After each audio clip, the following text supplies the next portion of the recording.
peines prononcées dans l'affaire du procès de pédophilie d'Angers sont désormais définitives. Ainsi en a décidé la Cour de cassation qui a rejeté aujourd'hui les pourvois formés par 8 personnes impliquées dans ce dossier. Ces derniers, condamnés à l'été 2005 par la Cour d'assises du Maine-et-Loire, avaient vu leur peine globalement confirmée lors d'un procès en appel qui s'était tenu à Nantes entre février et avril 2007. Ces confirmations de peine concernent en particulier 2 des principaux accusés qui devront purger 26 et 28 années de réclusion criminelle. Qu'est-ce qui est plus menteur que noir? Deux noirs. Je suis noire et je n'aime pas le manioc. C'est le titre de la pièce présentée cet après-midi au lycée David d'Angers à l'occasion de la semaine de la solidarité internationale. La pièce est tirée du roman éponyme de Gaston Kellmann, un témoignage sur le fait d'être noir dans la société française. Pendant 1 heure, le comédien Patrice Majoracé aborde diverses anecdotes avec un humour délibérément provocateur. Un noir est un noir, même s'il est né à Paris, dans un nuage ou dans les bras de Dieu. C'est toujours quelque chose en lui qui le lie à ses ancêtres, les singes. Ce qui me plaît dans le texte de Gaston, c'est la vérité tout simplement qui est dite. C'est la vérité qui est dite. Je crois qu'il a écrit un texte pour bousculer certaines mentalités qui sont propres à notre société. Le comédien, camerounais d'origine, a été séduit par la vérité du texte. Un texte qui bouscule les mentalités par le rire et invite à dépasser certains clichés. Ça t'a fait réfléchir ? Oui, parce qu'on repense surtout à certaines scènes qu'on a vues dans la rue ou autre chose. Non, très bon spectacle. La pièce de Gaston Kellmann sera jouée devant plus de 400 lycéens de la région. Fin de la tournée le 18 novembre prochain. Moi, je ne comprends pas. Le blanc ou le noir. Un piquet de grève ce matin devant les locaux de l'AFPA, l'association pour la formation professionnelle des adultes à Angers. Distribution de tracts aux automobilistes, les représentants syndicaux ont voulu alerter la population à propos des menaces de démantèlement qui pèsent sur l'organisme de formation. Selon eux, l'État a décidé de décentraliser les différentes activités de l'AFPA.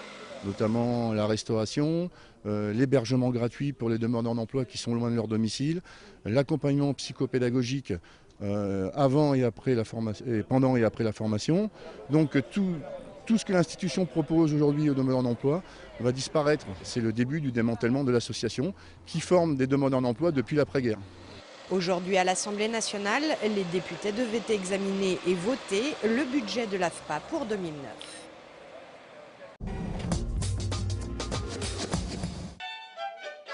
Le CHU d'Angers vient de signer un partenariat avec l'Orchestre national des Pays de la Loire. C'est la première fois en France que ce type d'accord est signé avec un orchestre symphonique.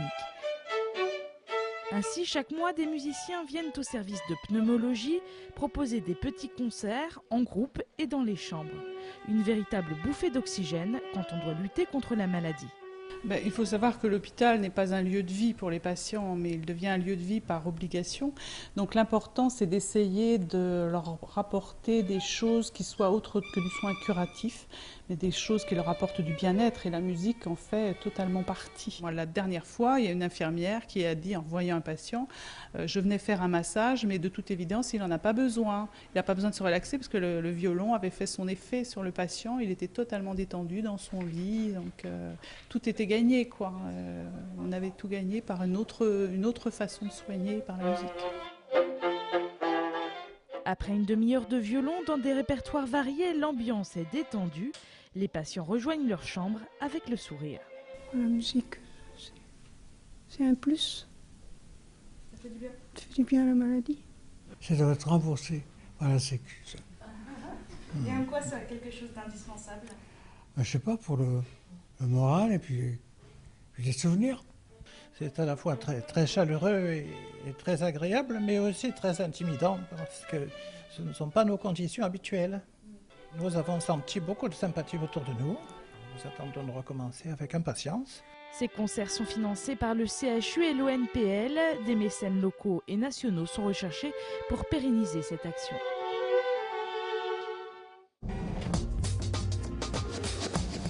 Elle devait venir à Angers le mois prochain. Finalement, la nageuse Laure Manodou ne participera pas au championnat de France prévu du 5 au 7 décembre.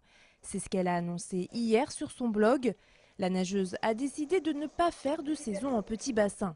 Elle ne participera pas non plus au championnat d'Europe, préférant se concentrer sur les championnats de France prévus en avril prochain à Montpellier.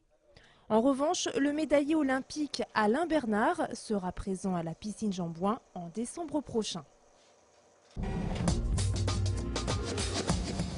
750 ici. Adjugé 750. La foule, hier après-midi, à l'hôtel des ventes Couton et Vérac de Nantes.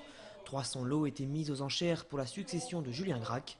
Des livres, des tableaux et du mobilier appartenant au célèbre écrivain du Maine-et-Loire, mais aussi de nombreuses correspondances que les acheteurs se sont particulièrement disputées.